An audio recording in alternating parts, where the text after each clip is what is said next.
Ustaz dah bersedia ke? Dah. Silakan Kak. Ya. Assalamualaikum warahmatullahi wabarakatuh. Yang berbahagia Ustaz Muhammad Yusof Arba'in, yang berusaha Puan Nurliza dan Puan Syahira, dan kepada semua jemaah-jemaah yang dikasihi dan dirahmati Allah. Tanpa melengahkan masa, kita menjemput Ustaz untuk memulakan pengajian kita pada pagi ini. Silakan Ustaz. Assalamualaikum warahmatullahi wabarakatuh. Alhamdulillahi rabbil alamin. Wassalatu wassalamu ala asyrafil anbiya'i wal mursalin wa ala alihi wa sahbihi ajma'in. Amma ba'd. Muslimin dan muslimat rahimani wa rahimakumullah, hadirin dan hadirat yang Allah rahmati lagi Allah kasih sekalian, tuan-tuan dan puan-puan yang sentiasa dirahmati oleh Allah. Alhamdulillah kita dapat bertemu pada pagi ini di atas talian pengajian kita secara di atas talian anjuran Persatuan Wanita Islam Prihatin, yang mana Alhamdulillah Allah memberikan kita ruang dan peluang untuk kita menambahkan pengetahuan kita, menambahkan ilmu yang dapat memberikan manfaat kepada kita, yang mana tajuk yang tuan-tuan dan puan-puan sudah sedia maklum, pada hari Isnin minggu yang pertama dan hari Isnin pada minggu yang ketiga, kita akan memberikan tumpuan kepada tajuk galakan dan juga ancaman. Galakan merujuk kepada amal-amal yang disukai, yang dituntut oleh Allah Subhanahu Wa Taala untuk kita melakukan. Yang mana tajuk galakan itu merupakan tajuk-tajuk yang berbentuk memberikan motivasi kepada kita untuk terus kita melakukan amal-amal yang soleh. Namun begitu, kita juga akan membicarakan tajuk yang berbentuk ancaman. Ancaman merujuk kepada mana-mana perbuatan, perkataan, tindak tanduk kita yang Allah meminta kepada kita untuk kita tinggalkan, untuk kita jauhkan. Jadi tajuk ini adalah tajuk ancaman, tajuk yang membina perasaan takut kita kepada Allah. Kalau tajuk galakan, tajuk-tajuk yang membina kepada harap kita kepada rahmat Allah Subhanahu Wa Taala. Jadi hidup kita ni perlu ada dua sifat, iaitu sifat kita sentiasa takut kepada Allah, dan juga kita perlu ada sifat ar-raja, iaitu kita mengharapkan rahmat Allah, kurniaan Allah, belas kasihan Allah Subhanahu Wa Taala. Jadi ia termasuk di bawah tajuk amal-amal soleh. Kalau minggu yang sebelum ini kita mempelajari tentang kelebihan menuntut ilmu, kemudian kita bicarakan juga ancaman pada perbuatan menuntut ilmu. Jadi pada pagi ini, seperti tajuk yang tuan-tuan telah pun ketahui, kita akan bicarakan tentang perbuatan manusia yang sombong.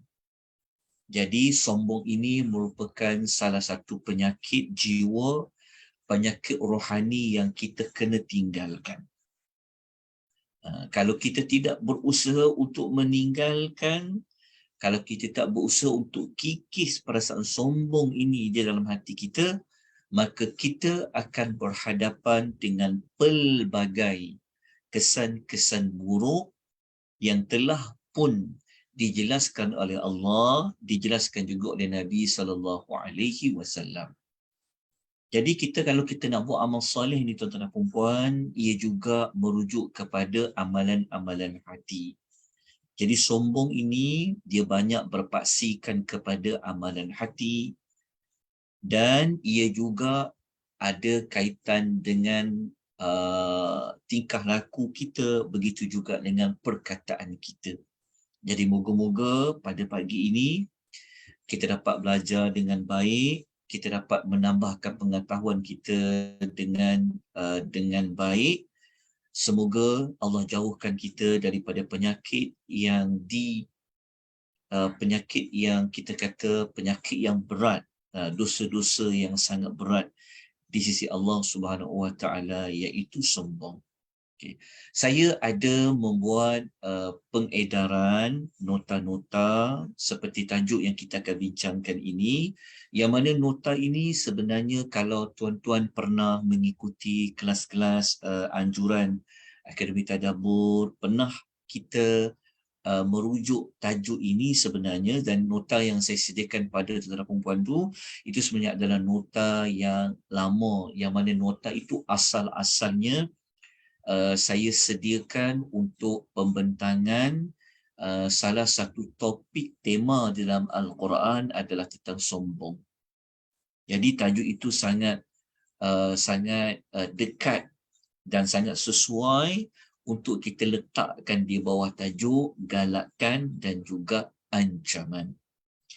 Seperti biasa, saya akan paparkan mana-mana nota yang ada diedarkan kepada tuan-tuan dan perempuan. Jadi, saya mohon ya sebaik tuan-tuan dan perempuan untuk merujuk kepada nota yang saya paparkan yang saya kongsikan di aplikasi Zoom ini. Jadi, tuan-tuan juga boleh melihat, kalau tuan-tuan sempat membuat cetakan, tuan-tuan boleh melihat nota dalam bentuk cetakan. Baik. Untuk kita bincangkan tentang sombong itu, kesan buruk dia, apakah dosa-dosanya, maka terlebih dahulu perkara yang sangat penting adalah kita kena mengetahui apakah itu pengertian sombong.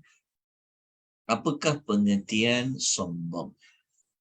Dan sekejap lagi kita akan menemui beberapa kalimah di dalam Al-Quran yang Allah gunakan untuk merujuk kepada sombong, merujuk kepada perbuatan meninggi diri. Nanti kita akan jumpa pada ayat-ayat Al-Quranul Karim.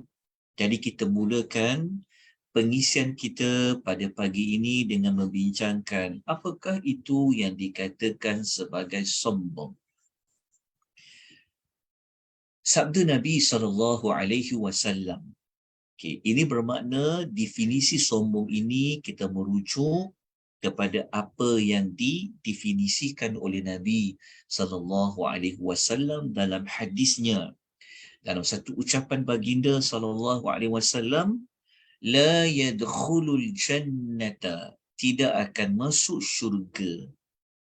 Ini kita dah jumpa dah dia punya permulaan. Penyakit sombong ni kesan dia buruk apa? Tidak akan masuk syurga. Bayangkan, cita-cita kita, hidup kita ni memang semua orang kalau ditanya nak masuk syurga tak? Semua orang akan kata nak masuk syurga. Tak ada orang nak masuk neraka. Semua kata nak masuk syurga. Tetapi syurga ini, penghalang dia, salah satu daripadanya adalah sombong. Nabi kata tidak akan masuk syurga. Siapa dia? Man kana fi qalbihi mithqalu dharratin min kibr. Nabi kata orang yang dalam hatinya, bayangkan, mana-mana manusia dalam hatinya terdapat kesombongan sebesar dharrah. Cuba tuan bayangkan. Bukan sombong kita kata banyak sangat, bukanlah sombong yang banyak, tetapi kalau sombong itu hanya sebesar dharrah, sebesar semut kecil, maka Nabi kata dia takkan masuk syurga. Bayangkan tuan-tuan dan puan, kalau ada kesombongan sebesar dharrah, kecil je sombong tu, maka berat, sukar laluannya untuk dimasuk ke dalam syurga. Jadi sombong dekat sini, Nabi gunakan istilah dia, Nabi guna istilah kibir. Kita selalu sebut takbur kan? Kibir. Kaf, ba, ra. Kibir. Dia panggil sombong. para sahabat Nabi SAW ni, apabila mereka mendengar apa yang Nabi sampaikan, mereka tahu tentang buruknya sombong ni, maka ada di kalangan para sahabat itu bertanya kepada Nabi SAW. Yang mana para sahabat ni tanya, kalau ada seorang lelaki, dia pakai baju yang cantik, dia kata, kasut dia cantik. Nah, maksudnya lelaki ni tanya, adakah sombong ni dari sudut berpakaian? Contohnya ada orang, dia pakai bajunya cantik, dia pakai kasutnya cantik. Maka apa jawab Nabi SAW? Adakah berpakaian cantik, berpakaian kemas itu termasuk dalam perbuatan sombong? Maka jawab Nabi SAW, Nabi kata, innallaha jamilun yuhibbul jamal. Nabi SAW bersabda, sesungguhnya Allah itu amat indah, Allah itu amat cantik dan Allah sukakan kepada kecantikan. Berdasarkan hadis ni, Nabi nak bagi tahu bahawa kalau pakai cantik, kalau pakai pakaian yang cantik, kasutnya cantik, kata Nabi, oh itu tak sombong. Bahkan Allah suka kepada kecantikan. Sebab tu kita ni kalau pakai kemas, pakai baju cantik, pakaian cantik ni, kita boleh dapat pahala ibadat tau. Ibadat seperti apa? Kita menzahirkan nikmat Tuhan. Orang nampak orang Islam ni kemas, orang Islam ni bersih, orang Islam ni cantik. Kerana apa? Kerana Allah memang suka kepada kecantikan. Namun begitu, dalam masa yang sama Nabi menerangkan sombong itu sebenarnya apa. Nabi kata al-kibru batarul haqqi. Sombong itu adalah menolak kebenaran. Okay, Nabi kata yang dikatakan orang yang sombong ni adalah mana-mana manusia yang dia tolak perkara yang benar. Apa perkara yang benar? Islam itu benar. Jadi kalau orang menolak Islam ni, maka dia sombong. Allah kata Quran itu benar. Kita tahu kan Quran ni benar kan? Turun benar-benar dari Allah. Kalau ada manusia yang tolak isi kandungan Al-Quran, dia sombong. Rasul itu benar. Kita tahu banyak kali, banyak ayat, banyak tempat dalam Quran. Ya Allah kata Rasul ini diutuskan oleh Allah, benar-benar diutuskan oleh Allah. Tapi kalau ada orang yang tolak kebenaran itu, tolak kerasulan itu pun, dia dipanggil orang yang sombong. Begitulah seterusnya. Itu yang pertama. Yang kedua kata Nabi, wa ghamtun nasi, dan yang merendahkan manusia lain. Ini yang kedua adalah dia memperkecilkan, merendah-rendahkan, menghina orang lain. Itu termasuk dalam perbuatan sombong. Okay, ada kaitan tak dengan pakaian? Ada kaitan. Contohnya, kalau kita pakai baju cantik, kita pakai kasut yang cantik, kita pakai kenderaan yang elok, kita ada rumah yang elok, kita ada harta yang banyak, kita lebih pandai, tapi kalau kita merendahkan siapa-siapa, ia boleh jatuh kepada sombong. Kalau kita pakai cantik, kita tak rendah siapa-siapa pun. Kita ada rumah yang cantik, yang besar, tapi kita tak rendah pun siapa-siapa. Kita tak hina pun siapa-siapa. Dia tak jadi sombong. Begitu juga kita ada ilmu yang banyak, tapi kita tak merendah-rendahkan orang lain berbanding dengan kita ilmu-ilmu yang banyak. Kita tak termasuk di dalam sombong. Tapi kalau kita merendah-rendahkan orang lain dengan mengatakan bahawa ada tak orang itu seperti kita. Jadi benda ni, perkara ni tuan-tuan, kita kena ambil cakna. Kadang-kadang kita tak perasan, kadang-kadang kita terlepas cakap seperti mana kita merendahkan orang lain. Seperti mana kita kata Ada seperti mana kita kata, aku ni belajar lah, kau apa tahu? Ataupun kita kata, kita kata pada adik-beradik kita ke siapa-siapa, kadang-kadang kita rendahkan. Kita kata, aku belajar lebih tinggi lah daripada kau. Kau tahu apa? Kadang-kadang paling berat kalau kita sombong pada kedua ibu bapa kita. Kan? Sombong kepada kedua ibu bapa kita sehingga kan kita kata apa pada ibu bapa kita? Kita kata, mak apa tahu, abah apa tahu, ayah apa tahu. Saya masuk universiti, saya tahulah, saya lebih mengetahui. Ataupun dengan siapa-siapa, dengan staff-staff kita, kan. Kita kata bahawa aku bos lah, aku contoh. Sedangkan anak buah kita cakap benda yang benar. Kita sebenarnya kita salah. Dia boleh jadi macam tu. Pelbagai aspek lah. Jadi kalau dia termasuk dalam bab merendahkan manusia lain ni, yang ini kita bimbang. Termasuklah menolak kebenaran. Jadi kalau kita pernah berada pada situasi menolak mana-mana benda yang benar dan kita merendah-rendahkan manusia-manusia yang lain, terutama kepada orang yang menyampaikan kebenaran itu, maka kita bimbang, kita ada sifat sombong dan sombong itu menyebabkan kita tidak dapat masuk syurga Allah Azza wa Jalla. Pengertian ini saya ambil berdasarkan hadis riwayat Muslim. Kalau siapa-siapa ada kitab Riyadhus Salihin, kita boleh tengok dekat nota kaki nombor 1 tu, kita akan jumpa hadis ini dalam kitab Riyadhus Salihin bab nombor ke-72. Dalam Riyadhus Salihin kita akan jumpa hadis tu. Hadis tentang yang sombong tadi tu. Hadis nombor 612. Okay. Setelah kita mengetahui tentang definisi sombong, pengertian sombong, kita jangan salah erti. Mungkin kita duk pandang orang sombong ni macam dia diam, dia tak mau cakap dengan orang. Kan?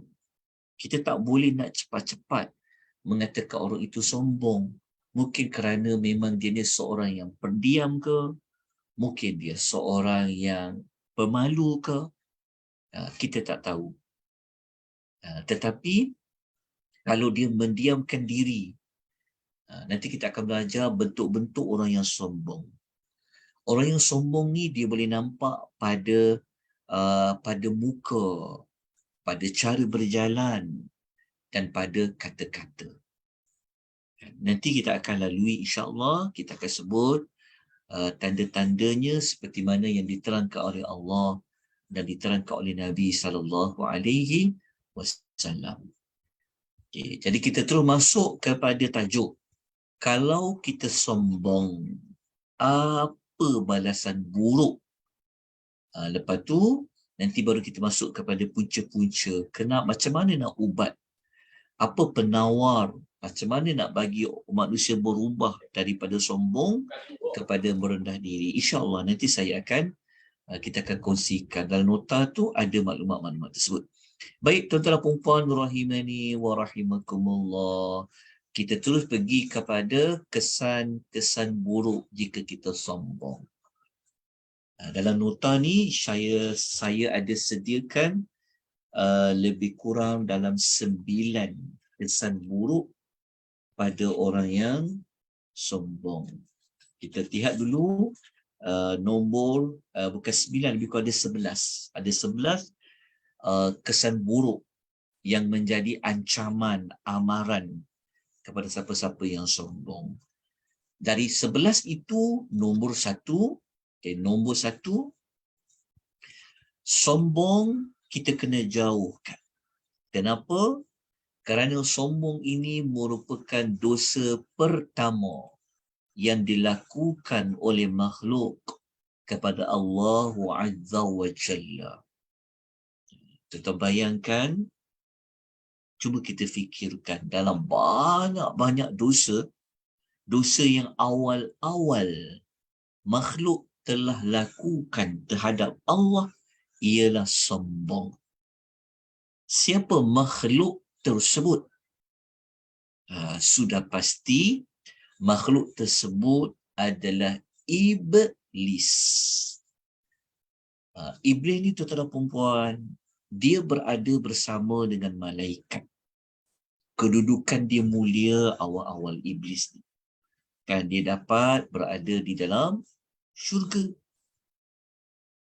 Tetapi kerana dia sombong, tuan-tuan dan perempuan, sampai bila-bilalah iblis ini dia tidak akan mendapat rahmat Allah. Tidak mendapat rahmat Allah maknanya dia dilaknat oleh Allah sampai hari kiamat. Kenapa? Kerana sombong. Dia sombong kat siapa? Nanti kita akan jumpa ayat dia. Dia sombong kat siapa? Macam mana dia boleh menjadi sombong? Kerana sombong inilah menyebabkan iblis itu ia mendapat gelaran yang direjam. Yang direjam membawa maksud dia dipalingkan, dia dijauhkan daripada mendapat sebarang kebaikan. Kita bayangkan, kita semua ni nak kebaikan daripada Allah. Nak ini, nak kurniaan ini pada Allah, nak kelebihan ini pada Allah. Tetapi bayangkan, ada satu makhluk ni, sedikit pun Allah tak bagi kebaikan kepada dia. Dia tak dapat langsung dijauhkan daripada kebaikan. Itu dipanggil istilah yang direjam. Siapa dia yang direjam? Siapa dia yang dilaknat oleh Allah, yang dijauhkan daripada rahmatnya? Jawapannya adalah iblis. Kenapa macam tu?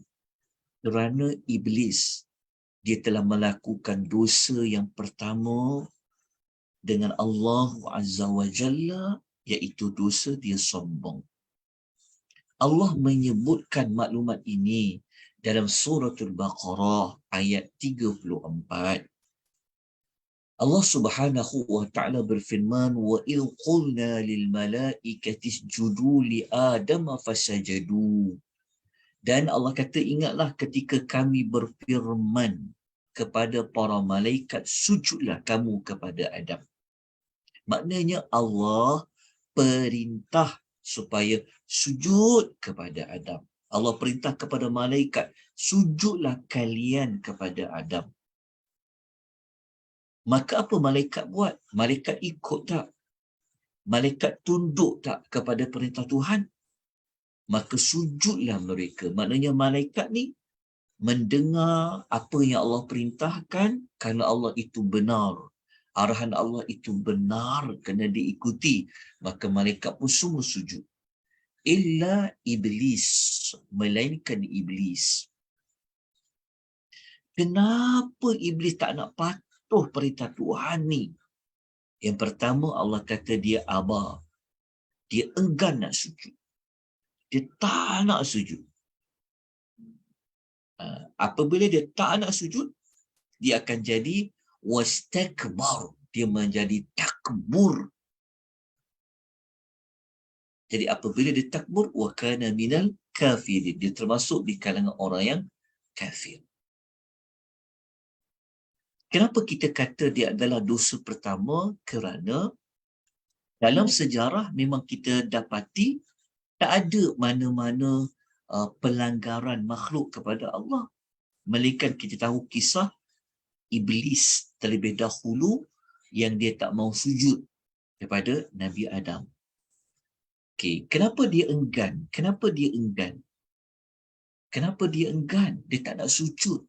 Sedangkan yang perintah ni Allah. Sepatutnya kita orang beriman, kita kena tunduk. Patuh kepada ini Allah yang suruh ni. Tapi ada orang dia enggan. Iblis dia enggan. Kenapa dia enggan? Dan kita tahu salah satu penyakit, salah satu sebab utama iblis dia enggan, dia tak nak sujud kepada Adam, kerana dia ada perbuatan merendah-rendahkan kejadian Adam. Dia enggan ada sebab. Kenapa? Kerana dia memandang, dia berfikir, dia menilai bahawasanya kejadian iblis itu lebih hebat, lebih mulia daripada kejadian Adam. Kenapa dia perlu sujud kepada Adam? Sedangkan Adam ni kejadian dia buruk sangat. Daripada tanah kotor.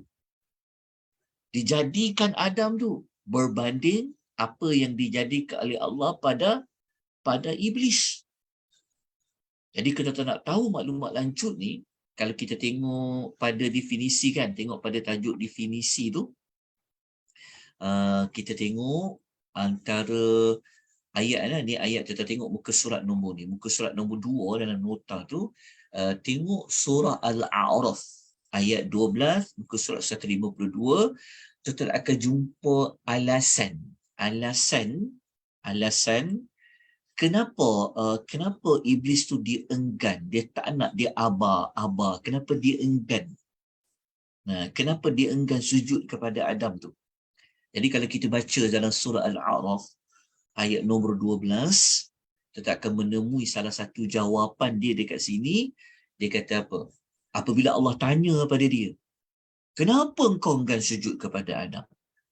Allah kata, qala ma mana'aka alla tasjuda idh amartuk.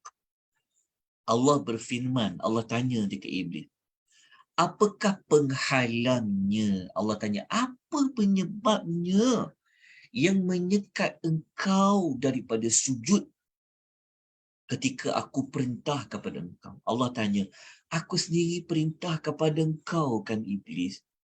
Apa sebab kau tak nak sujud kepada Adam ni? Iblis jawab apa? Qala, iblis menjawab, ana khairu minhu, aku lebih baik daripada Adam. Dia kata, aku lebih baik daripada Adam. Lebih baik tu merujuk kepada apa?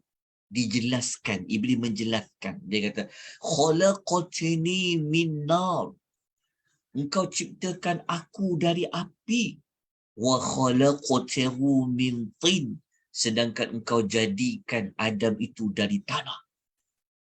Maknanya iblis dia memberikan justifikasi kenapa dia enggan sujud kepada Adam.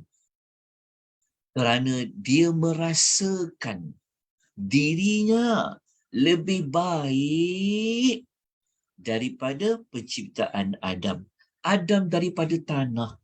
Kalau siapa-siapa belajar tentang kisah Nabi Adam, tentang tahu Adam ni adalah berasal dari tanah-tanah yang kotor. Diambil pada seluruh muka bumi ni. Dicampur dengan pelbagai warna. Campur dengan air. Lepas tu dikeringkan pula, dipanaskan, dia menjadi kental. Jadi iblis ni merasakan bahawa kenapa nak sujud kepada Adam ni, nak muliakan dia ni, sedangkan dia ni, kejadian dia sendiri pun dah buruk daripada tanah. Sedangkan dia lupa, tuan-tuan, yang suruh dia siapa? Yang suruh dia tunduk sujud tu adalah Allah. Sepatutnya iblis kena mencontohi malaikat. Okey, daripada sebab ataupun alasan yang iblis nyatakan dekat sini, kita dapat belajar sebenarnya punca iblis enggan sujud kerana dia merasa lebih baik daripada Adam. Ini menjadi punca kepada sombong. Maksud dia apa? Kalau kita meniru seperti iblis, maksudnya kalau kita berfikir bahawa kita lebih baik pada orang, lebih pandai daripada orang lain, lebih bijak, lebih kaya, lebih baik hati, lebih rajin, kita sudah mempunyai punca membawa kepada kita sombong. Sebab itu kita ni kena selalu meletakkan diri kita tidak ada apa-apa. kita ni biasa-biasa saja. Walaupun pada hakikatnya kita nampak macam kita yang banyak harta, kita lah lebih pandai, kita lebih rajin, kita lebih faham. Jangan. Kita kena selalu fikir ada lagi orang yang lebih pandai, ada lagi orang yang lebih kaya, ada lagi orang lebih rajin, ada lagi orang yang lebih pada kita. Tapi kalau kita mempunyai sifat rasa lebih daripada orang, lebih daripada adik-beradik yang lain, lebih daripada siapa-siapa pun, kita sudah pun mempunyai punca yang membawa nanti kepada sombong. Iblis ni sebab kenapa dia tak nak sujud? Kenapa dia tak nak sujud? Sebab kita tahu, sebab dia rasa dia lebih, kejadian dia tu lebih baik daripada Adam. Tu dia panggil apa? Lebih-lebih ni, ini yang kita panggil dia sebagai sifat apa? Sebagai sifat al-ujub. Ni, kalau kita tengok dekat punca-punca sombong, sambil kita belajar dia punya kesan buruk dia, kita belajar. Dia sombong ni apabila kita mula nak merendahkan orang lain kan. Contohnya, kalau kita rendahkan orang lain, seperti kita sebut contoh tadi kan, dia lebih layak, dia lebih pandai, kita rasa diri kita lebih pandai, lebih pemurah, lebih kaya, lebih rajin daripada orang lain. Sebenarnya punca tu kenapa boleh rasa lebih daripada orang lain tu? Kerana kita mempunyai perasaan al-ujub. Al-ujub maknanya kita merasa kagum dekat diri sendiri. Al-ujub ni pun dah dosa dah. Apa itu al-ujub? Kita selalu sebut ujub kan. Ujub tu Nabi pernah sebut di dalam hadis riwayat Al-Bazzar. Nabi mengatakan bahawa ada 3 perkara yang boleh membinasakan seseorang, yang boleh rosakkan seseorang itu. Yang pertama adalah syuhha muta'un, sifat bakhil yang diikuti. Kenapa sifat bakhil diikuti? Nanti kita akan masuk tajuk bakhil saja. Ya. Bakhil ni, kita ni semua orang ada sifat bakhil. Kita sayang kepada harta. Semua orang sayang pada harta dia. Kan, dia sayang kepada rumah dia, sayang kepada wang ringgit dia, kan, sayang kepada harta dia. Tapi kalau kita terlalu ikut sayangnya kita kepada harta tu, menyebabkan kita nanti tidak menunaikan hak orang lain. Lepas tu Nabi kata, kalau kita ikut sangat perasaan bakhil kita tadi tu, boleh menjadikan kita jadi rosak. Yang kedua, wahawan muttaba', kita mengikut hawa nafsu. Dan yang ketiga ni lah tajuk tentang ujub. Nabi kata, wa i'jabul mar'i bi nafsihi, dia merasa takjub pada diri sendiri.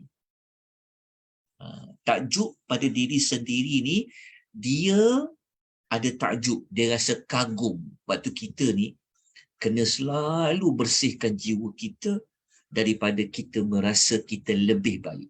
Kalau kita ada perasaan lebih pada orang lain tu, yang ini adalah sifat takjub. Kalau kita rasa kita ada suami yang lebih pandai daripada suami orang lain, contoh, kita rasa kita ada rupa paras yang lebih cantik daripada orang lain, kita rasa kita mempunyai suara yang lebih sedap daripada seorang lain, kita rasa oh, pertubuhan akulah pertubuhan yang paling baik daripada pertubuhan orang lain, contoh, kita rasa kitalah yang paling pandai sekali dalam Quran. Oh, kitalah paling pandai dalam tadabbur. Oh, kitalah yang paling pandai sangat. Lebih orang lain dari sudut faham belajar hadis. Kita rasa kita paling pandai dalam menuntut ilmu. Kalau kita ada benda macam tu, sebenarnya itulah dipanggil ujub.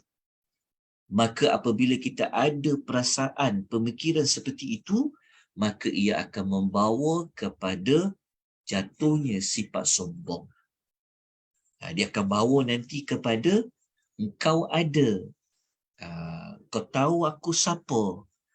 Kita katakan.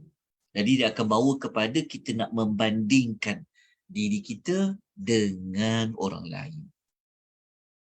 Kita rasa macam orang lain ni tak pandai macam kita. Orang lain ni tak tahu macam kita. Orang lain ni tak serajin kita. Kita rasa orang lain ni macam-macam lah.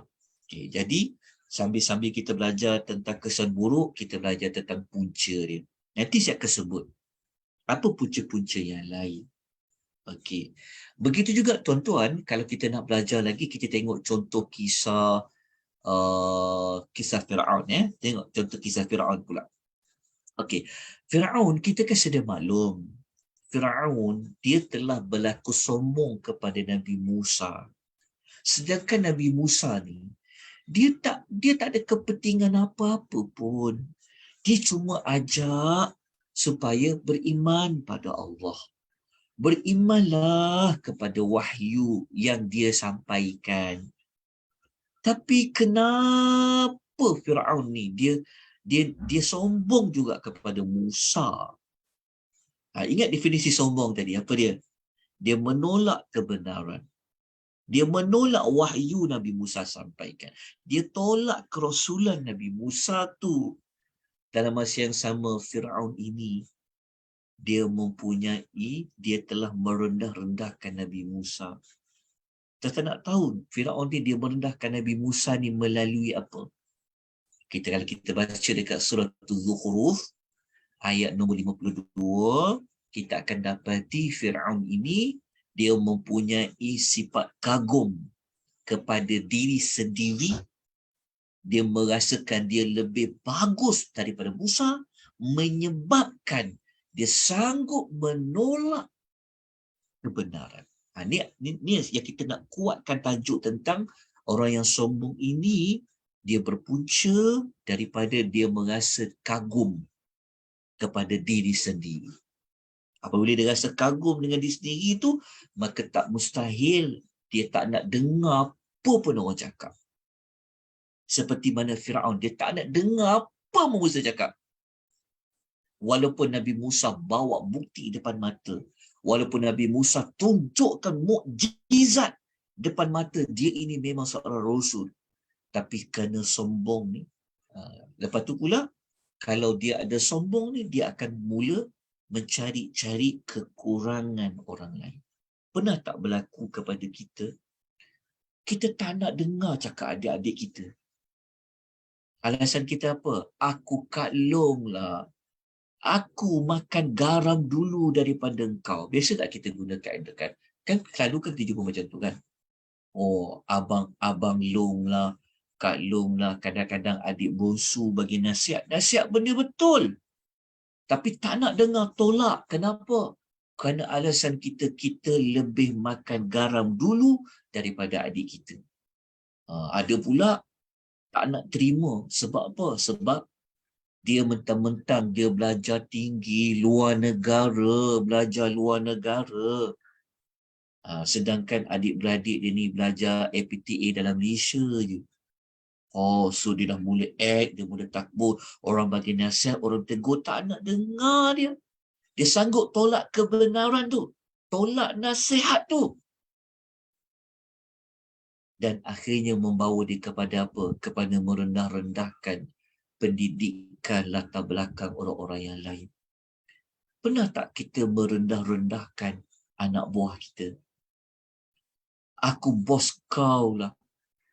Kau siapa Kau tu pemandu je tahu tak? Kau tu tukang kebun je tahu tak? Kau tu tukang gaji je lah. Aku ni bos lah. Kadang-kadang ada macam tu. Kadang-kadang anak buah tegur. Benda betul, benda mungkar kita buat. Tegur. Tapi kita tolak. Sebab apa? Itu kita kaitkan dua kali. Dia tolak bernasihat yang benar dan dia merendahkan orang lain. Jadi kita tak nak ada benda-benda macam tu dalam hidup kita. Sepatutnya kita ni jadi manusia yang kita kata terima kasihlah kerana nasihatkan saya. terima kasih tegur saya. Saya bersyukur sangat ada orang yang tegur saya, yang bimbing saya. Kita tak tengok darjat, kepandaian, kekayaan. Sebab apa? Sebab kita tak ada sombong. Kita sepatutnya merendah diri. Siapa-siapa pun. Jadi tuan-tuan rahimani wa rahimakumullah, kita tengok macam mana Firaun tu buat.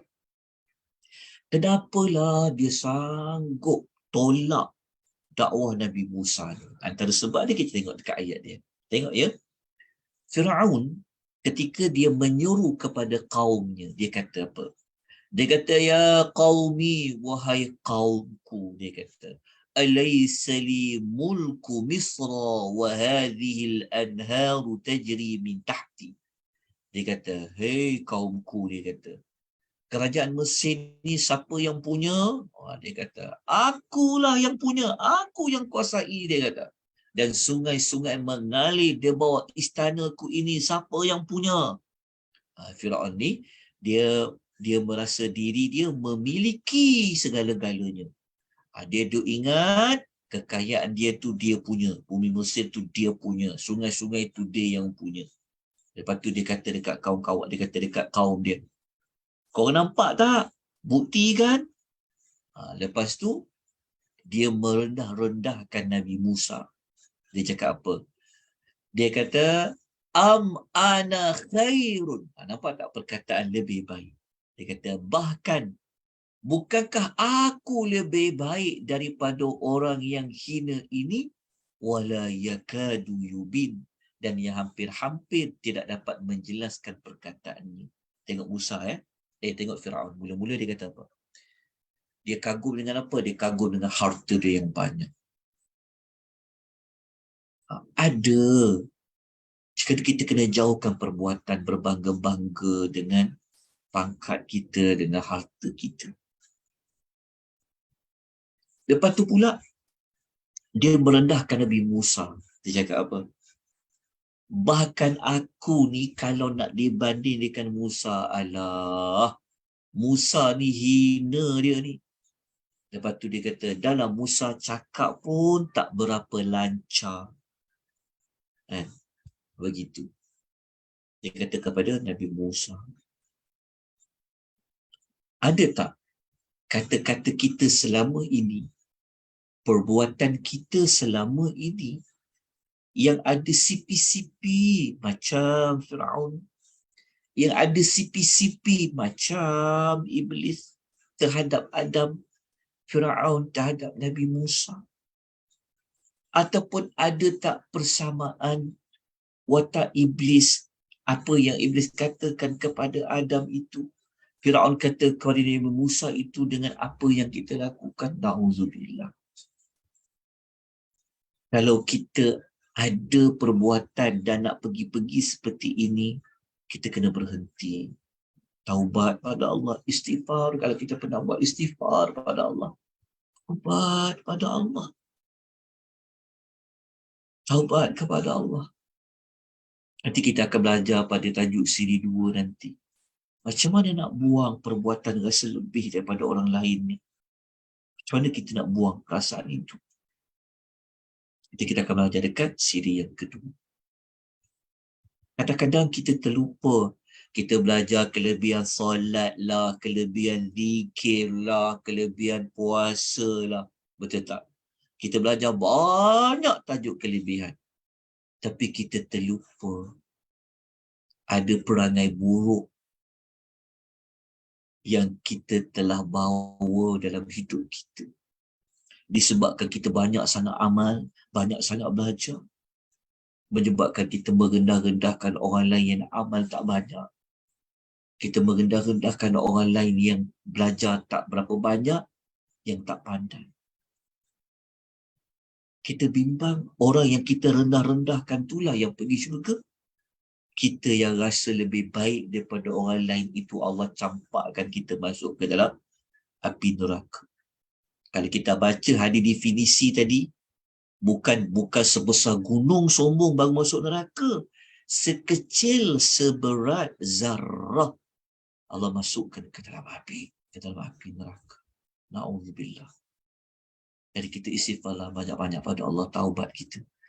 Kalau selama ni kita pernah merendah-rendahkan staf kita, pekerja kita, anak buah kita, adik-beradik kita, jiran-jiran kita, dan siapa-siapa pun, maka kita mohon Allah Ta'ala mengampunkan dosa kita ni. Sebab ini termasuk di dalam dosa yang pertama yang dilakukan oleh makhluk kepada Allah Azza wa Jalla. Nanti kita akan perincikan lagi. Baik, moga-moga tuan-tuan dan puan boleh memahami pengertian sombong dan punca utama kepada menjadi sombong, dan moga-moga tuan-tuan jelas setelah kita kuatkan, kita kukuhkan maklumat ini dengan kita membawa kisah Iblis dengan Adam, kita membawa kisah Firaun dengan Nabi Musa. Jadi kita letakkanlah diri kita, adakah kita sama macam Iblis? Adakah kita sama macam Firaun?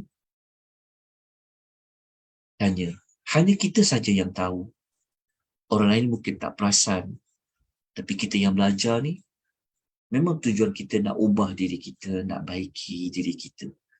Baik, kita pergi kepada yang kedua. Okey, yang kedua ni, kalau kita sombong itu boleh membawa kita menjadi seorang yang kafir. Berat tuan-tuan ya.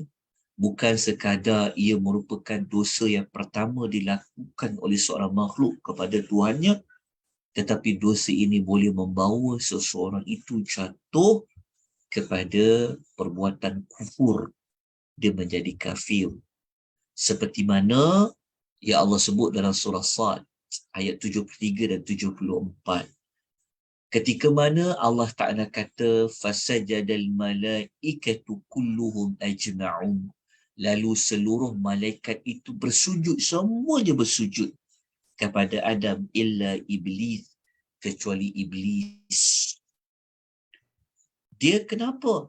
Istakbar. Dia sangat menyombongkan dirinya. Wa kana minal kafirin. Ini jawapan dia. Wa kana minal kafirin. Allah kata lalu ia menjadi orang yang kafir. Sebab itu kita jangan sombong kepada perintah-perintah Allah. Kadang-kadang ada manusia, mentang-mentang dia belajar tinggi, dia tolak ayat Quran. Dia tak nak terima ajaran Islam. Ada zaman sekarang ni. Belagak dia mentang-mentang pandai. Sampaikan dia tak terima. Tuhan kata haram. Dia tak nak, dia nak halalkan juga. Sombong. Tuhan kata kena buat benda ni. Dia tak nak, dia nak buat juga benda yang lain. Sombong. Tuhan kata, Allah Ta'ala kata, seperti contoh Tuhan kata, riba ini haram. Tapi dia tak nak terima, Bagi dia Quran ni dia rendah-rendahkan Quran. Dia kata Quran ni dah tak valid dah. Quran ni tak sesuai, not applicable. Dia kata tak sesuai dah zaman moden ni. Dia kata, Allah Ta'ala kata orang yang mencuri dipotong tangannya. Tapi ada orang dia memperlekeh-lekehkan Quran.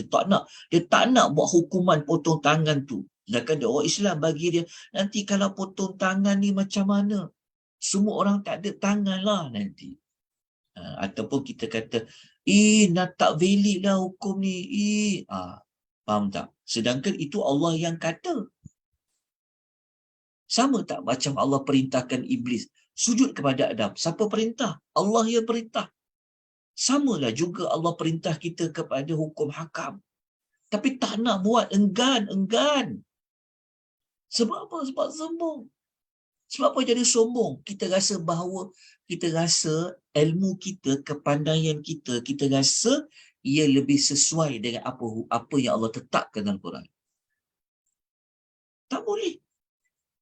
Jadi kita bimbang jatuh kita kepada apa? Kepada kafir. Masa hidup ni bolehlah mendabik dada. Masa hidup ni kau bolehlah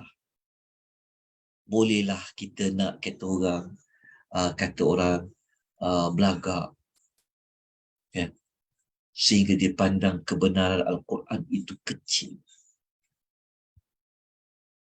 Tetapi nanti kita akan baca lagi sebab yang akan datang, kita akan nampak masa nak mati jadi apa. Nanti kita akan tengok pada penyebab-penyebab orang yang sombong. Sepatutnya kita ni terima apa saja kebenaran. Kita suka ke, kita tak suka ke, kita belajar tinggi macam mana sekalipun, ini adalah ketetapan dari Allah. Allah kata macam tu, terima. Jangan ditolak. Lepas tu tolak pula dengan kata yang bukan-bukan. Kepada agama, kepada Islam, kepada kebenaran Al-Quran, kata pula kepada Rasul. Hati kita ni keras sangat, tak nak ikut Tuhan kata. Jadi ini kita bimbang. Kita mempunyai sifat sombong yang menyebabkan kita boleh jatuh kepada kafir. Baik, tuan-tuan perempuan rahimani wa rahimakumullah. Kita boleh baca dalam surah Az-Zumar ayat nombor 59 yang saya kaitkan tadi dengan ayat-ayat Al-Quran. Kalau ada orang dia mendustakan ayat-ayat Allah, dia berpaling, dia tak nak terima, dia tak nak apply, dia tak nak ambil tindakan daripada apa Allah katakan tu, maka ia termasuk dalam golongan orang yang boleh jadi kafir. Okay, kita pergi yang ketiga. Yang ketiga ni, Allah Ta'ala mengatakan nanti ketika mati, dia akan diazab. Sangat teruk. Ketika mana roh dia nak dikeluarkan daripada tubuh badan, dia akan mendapat azab yang sangat teruk ketika mana sakratul maut. Macam mana azab dia? Kita kena rujuk surah Al-An'am ayat nombor 93. Allah kata apa? Tengok ya, orang yang sombong ni, roh dia dipukul, roh dia dipaksa suruh keluar. Roh orang-orang yang sombong ni, dia tak nak keluar daripada badan. Sebab dia tahu kesan buruk kalau dia sombong, dosa dia sangat besar. Jadi ketika dia nak mati, roh dia keluar dalam keadaan paksa. Sebab tu kalau kita baca pada ayat ni, kita akan jumpa Allah Ta'ala berfirman yang bermaksud, dan sekiranya engkau melihat ketika orang-orang yang zalim itu dalam penderitaan sakratul maut, malaikat-malaikat pula menghulurkan tangan mereka. Mana malaikat pukul orang yang nak mati tu. Lepas tu sambil malaikat menengking orang nak mati tu dengan mengatakan, keluarkanlah nyawa kamu dari tubuh badan. Pada hari ini kamu dibalas dengan azab seksa yang menghina, sehina-hinanya, disebabkan apa yang telah kamu katakan kepada Allah tidak benar. Ni yang saya kata tadi, itu ada kaitan. Kita katakan kepada Allah sesuatu yang tidak benar. Dan kita bersikap sombong akan ayat-ayat keterangan ni. Kita tak perasan, kadang-kadang kita sombong kepada perintah Tuhan. Apa ni nak kena semayang-semayang, apa ni nak kena berhijab, apa ni nak kena tinggal, ni tak boleh, Islam ni asyik tak boleh je semua. Rimaslah kita kata. Nyusahkanlah. Ada orang kata. Sebenarnya yang dia kata tu, sebenarnya dia kata kat siapa? Dia kata kepada Allah yang ciptakan dia, yang bagi rezeki kepada dia, yang bagi dia nyawa dia tiap hari nyawa untuk dia bernafas. Dia kata, dia cela, dia marah, meronta-ronta perasaan dia tu kepada agama ni. Dia kata kepada siapa? Dia rimas kepada apa? Dia rimas kepada Allah. Na'udzubillah. Orang yang macam ni, kalau dia mati, kalau dia tidak bertaubat kepada Allah, nanti ruh dia dikeluarkan dalam keadaan cara dipaksa dikeluarkan. Dipukul belakang badannya. Dipukul di depan mukanya. Supaya ruhnya keluar. Sambil nak suruh keluar, ruh itu keluar. Malaikat-malaikat akan tengking, akan kutuk, akan hina ruh yang nak keluar. Masa kita hidup bernyawa sehat, berjalan di muka bumi Allah, pinjam penglihatan Allah bagi, pendengaran Allah bagi, otak tu pun Allah yang bagi. Berjalan dengan kaki Allah yang bagi, lidah Allah yang bagi. Tapi dia boleh kata yang bukan-bukan. Dia boleh tolak ayat-ayat Al-Quran. Dia boleh perkecilkan Nabi SAW. Dia boleh merendah-rendahkan sunah-sunah Nabi SAW. Manusia yang macam ni memang manusia yang memang kita kata yang mempunyai sifat seperti sifat Iblis, mempunyai sifat seperti sifat Fir'aun. Dan kita akan tengok nanti berapa lagi, kita akan tengok lagi beberapa lagi ancaman-ancaman lain kepada orang-orang yang sombong. Lepas tu tajuk ni memang wajib kita kena cerita. Yang pertama kita tujukan buat diri kita sebenarnya. Buat diri kita. Yang kadang-kadang kita rasa macam besar diri. Kita rasa macam kita meninggi diri. Yang kadang-kadang kita tak sedar. Yang paling berat kalau kita sombong kepada apa? Sombong kepada Allah. Lepas tu turun sombong kepada ibu dan bapa kita kadang-kadang. Kita tak perasan. Kan? Seperti merendah-rendahkan pengetahuan ibu dan bapa kita. Dan seolah-olahnya mak kita ni tak pandai. Ayah kita ni tak pandai. Kita je lah yang pandai. Moga-moga Allah jauhkan kita daripada sifat sombong. Ini saya tujukan khas untuk diri saya. Tujuan saya menyampaikan maklumat ni adalah untuk baiki diri saya. Dan kita nasihatlah antara satu sama lain. Lepas tu penting kita belajar. Baik, kita masuk kepada yang keempat, last sekali. Bukan last sekali lah, ini antara yang hujung-hujung juga. Kita ada 11 keburukan orang yang sombong ni, tapi kita baru lalui 3, kita pergi yang keempat. Yang keempat ni tuan-tuan, bukan sekadar ruh yang dalam tubuh badan tadi dipukul, dihalau keluar secara paksa. Apabila ruh tu keluar tuan-tuan, langit-langit ni tidak mengizinkan ruh itu untuk dibawa lalu oleh para malaikat. Hina sangat. Masa dekat dunia kita ingat, oh, kita bagus. Dan kita akan tahu langit tinggi atau rendah apabila kita mati. Apabila kita mati, ruh kita ini, kalau suatu hari nanti, kalau ruh kita tak dibenarkan lalu mana-mana pintu langit, itulah menandakan antara satu sebabnya adalah kita mempunyai sifat takabur. Allah sebut maklumat ni dalam surah Al-A'raf ayat nombor 40. Innal ladhina kadzabu bi ayatina wastakbaru. Ada perkataan wastakbaru. Sesungguhnya orang-orang yang mendustakan ayat-ayat kami. Dia tak nak ikut. Dia tolak. Wastakbaru. Dan dia yang menyombongkan diri terhadap ayat-ayat itu. Allah kata apa? La tufattahu lahum abwabus sama. Tidak sekali-kali dia akan dibukakan pintu-pintu langit. Pintu-pintu langit ni, salah satu maksudnya ketika mati, ruh orang beriman ni semua boleh lalu pintu langit 1, naik langit 2, 3, sampai langit ke 7. Tapi ada ruh manusia ni, Dia tak boleh lalu satu pun pintu langit. Malaikat yang menjaga langit-langit ni tak membenarkan lalu. Kenapa Allah kata?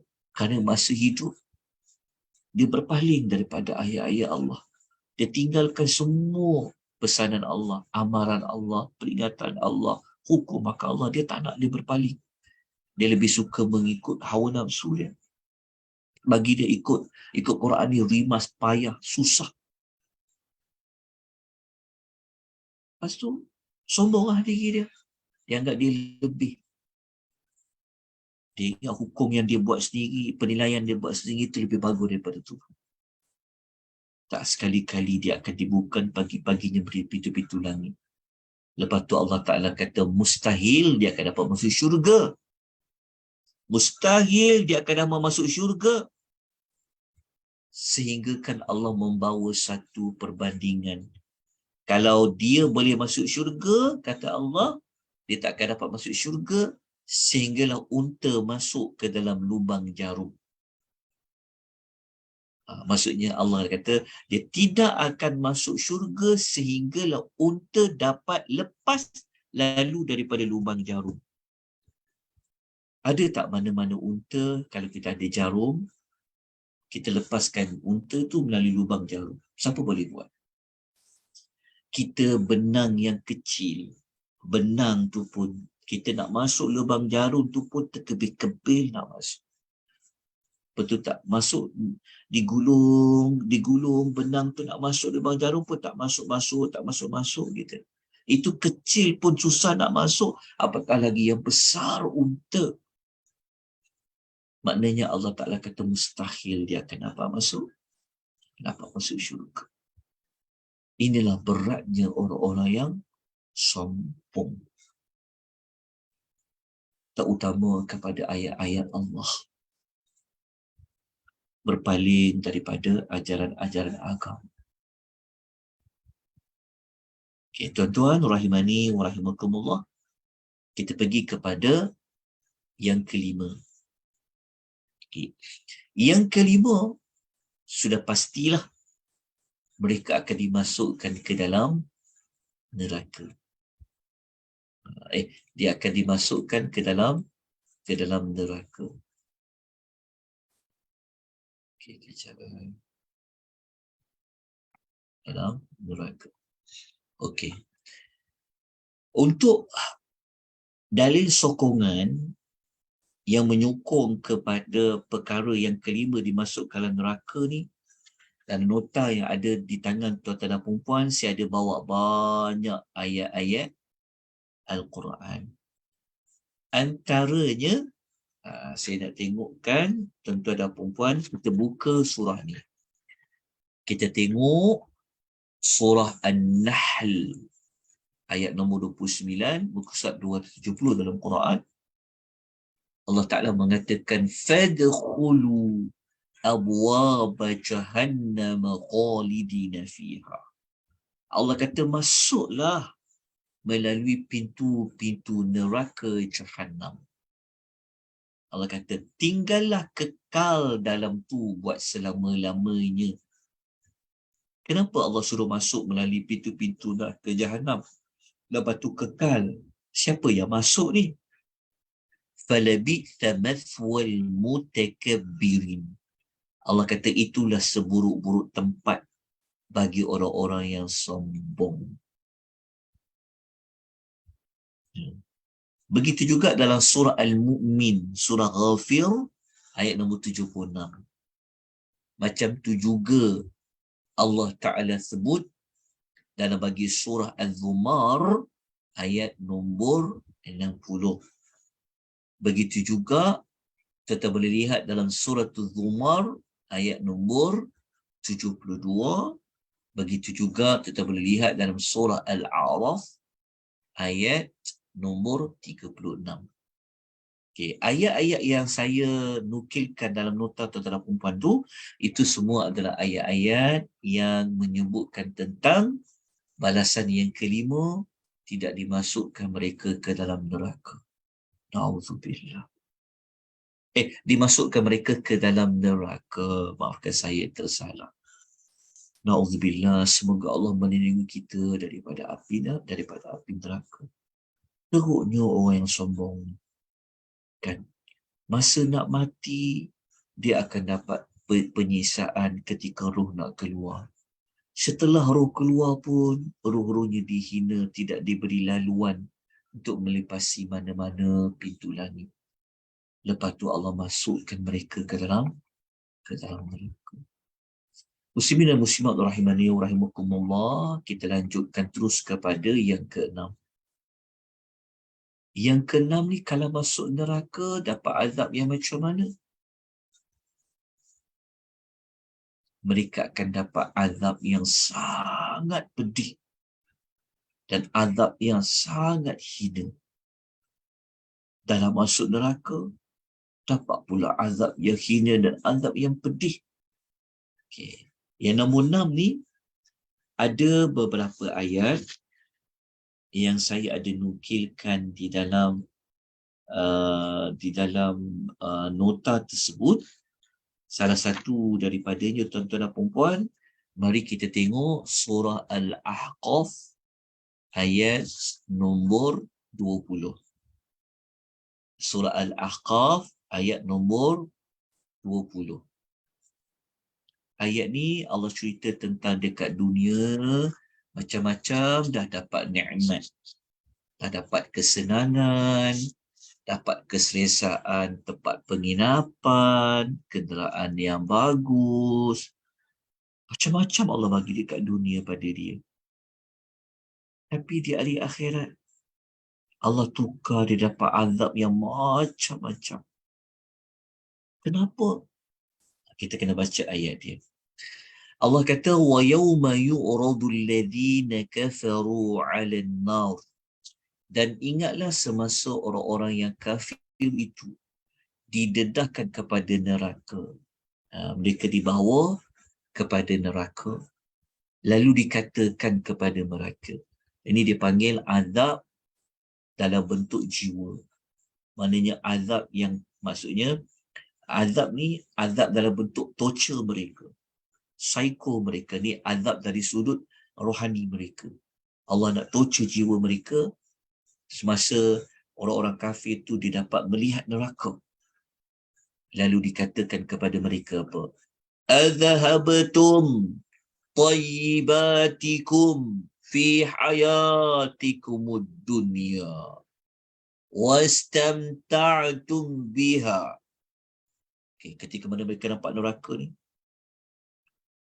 mereka diperli, mereka ditorture. Dan dalam bentuk psikologi, mereka dikatakan apa?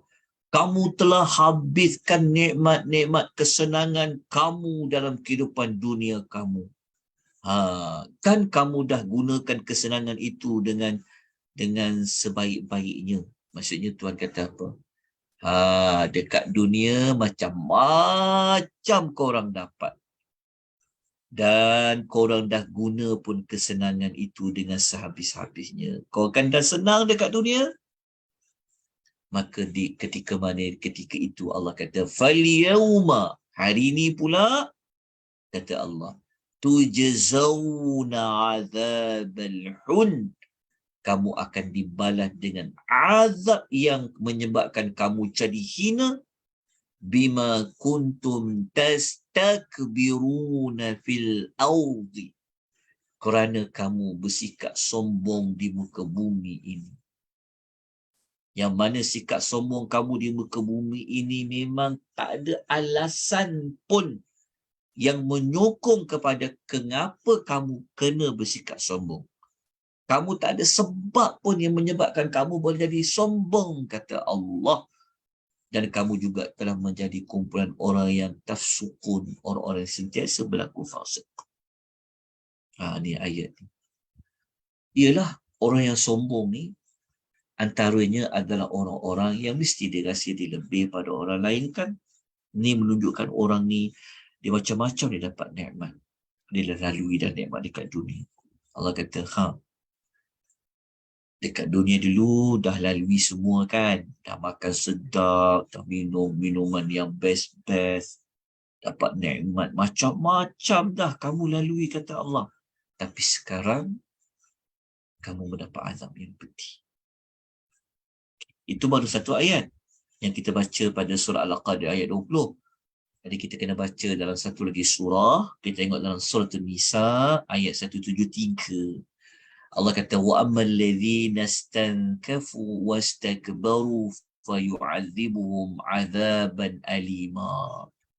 Sebaliknya orang-orang yang enggan beribadat kepada Allah dan dia menyombongkan diri kepada Allah, tak nak dia ibadat pada Allah, terutama pada mengisahkan Allah lah, mentauhidkan Allah. Dia tahu bukti Allah tu esa, Allah tu maha tunggal, tapi dia tak nak juga. Ataupun orang perintahkan dia salat, dia tapi tak nak juga, dengking keras kepala dia, tak nak. Dia menyombong diri.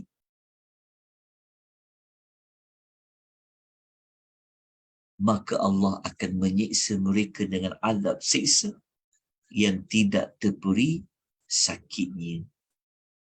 Inilah dalil yang menunjukkan apa azab siksa yang tidak terperi sakitnya. Kenapa? Kerana dia enggan beribadat dan dia menyombongkan diri. Allah kata zakat, tapi tak nak juga. Dia rasa dia tak patut bagi, dia rasa dia tak patut tolong dan sebagainya. Maka itulah di antara ayat untuk menguatkan azab nombor 6, mendapat azab yang hina dan azab yang pedih. Jadi tuan-tuan perempuan rahimani rahimakumullah, sebelum saya lanjutkan pada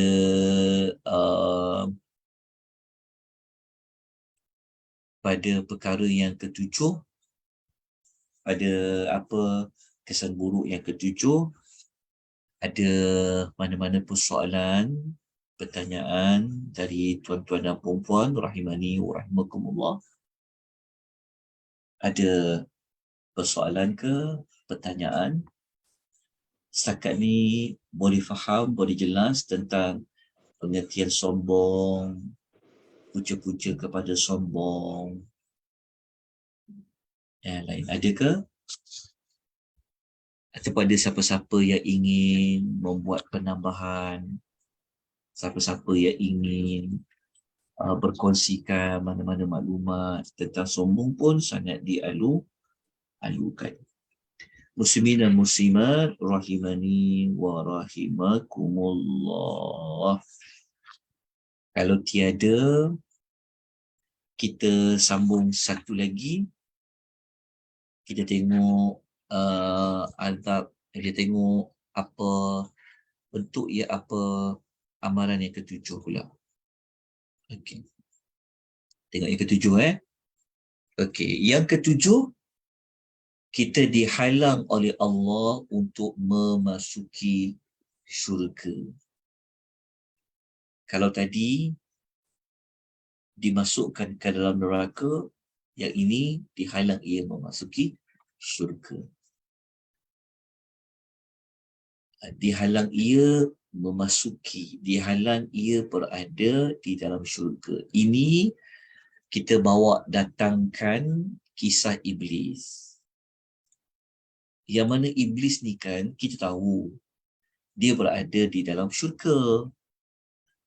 Tapi setelah dia sombong kepada Allah dan juga kepada Adam, maka Allah halaulah dia keluar. Allah tak bagi dia duduk di dalam syurga. Seperti mana Allah kata, qala fahbitu minha. Allah berfirman, turunlah kamu dari syurga ni. Fama yakunu laka an tatakabbar fiha. Kerana kamu tak sepatutnya menyombongkan diri ketika mana berada di dalam syurga. An tatakabbar fiha. Maknanya kita tahu kan iblis kan, ketika mana dia diperintahkan sujud, kepada Nabi Adam, kan ketika itu Iblis berada dalam syurga, malaikat berada dalam syurga. Jadi apabila Iblis ini menyombongkan diri di dalam syurga, maka Allah tidak benarkan dia berada di dalam syurga. Maknanya Allah halang mana-mana makhluk yang ada sifat sombong untuk berada di dalam syurga. Lepas tu Allah kata, fakhruj, keluarlah kata Allah dari syurga tu. Innaka minas saghirin, sesungguhnya engkau termasuk orang-orang yang hina. Apabila kita tak dapat masuk syurga, dihalang masuk syurga, maknanya kita adalah orang yang hina. Orang masuk syurga ni semua orang yang mulia. Orang masuk syurga ni semua orang-orang yang percaya. Orang yang berbahagia. Tapi siapa-siapa yang dia tak dapat masuk syurga, maknanya dia bukan golongan orang yang mulia, tetapi dia menjadi golongan yang saghirin, menjadi orang-orang yang hina di sisi Allah Azza wa Jalla. Kenapa? Kerana dia menyombongkan diri di dalamnya. Baik, tuan-tuan perempuan, rahimani wa rahimakumullah. Kita ambil lagi kejap. 7, 8. Okay. Kita ambil yang ke-8 ya. InsyaAllah saya tutup dengan yang ke-8 sebab saya pun perlu bergegas ke satu tempat. Jadi saya mungkin berhenti awal pada pagi ni. Kena 10.20 saya akan berhenti. Dan 10.25. Baik, kita lihat ancaman yang ke-8. Allah tak suka pada orang-orang yang sombong. Patutlah tak dapat masuk syurga. Kerana syurga ni kita semua masuk berdasarkan pada rahmat Allah. Jadi kalau nak dapat rahmat Allah, kenalah bagi Allah ni suka dekat kita. Jadi kalau kita nak bagi Allah suka dekat kita, maka kita janganlah ada sedikit sebesar zarah pun sifat sombong. Kerana kita tak patut pun merasa lebih daripada orang lain. Betul tak? Allah je yang boleh membangga-banggakan dirinya. Allah je yang boleh mengagungkan dirinya. Allah sahaja yang boleh Allah sahaja yang lebih daripada makhluk-makhluknya. Kita tak boleh. Allah tak suka sebab apa? Sebab memang tak patut dan tak layak. Memang tak boleh pun. Sebab apa? Kalau kita rasa kita lebih pandai dari orang lain, siapa yang bagi pandai itu? Allah. Kalau kita rasa orang lain lebih teruk darjatnya pada kita, siapa yang bagi pangkat dekat kita tu? Allah. Kalau kita rasa kita ni lebih banyak harta daripada orang lain, sehingga kita merendah-rendahkan orang lain,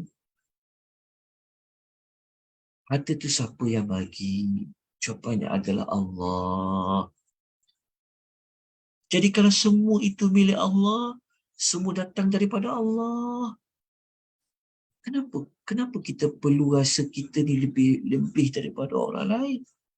Sedangkan kita memiliki kelebihan itu, kelebihan yang Allah punya. Sebab itulah Allah tidak suka pada orang yang sombong. Allah nyatakan dalam surah An-Nahl ayat nombor 23.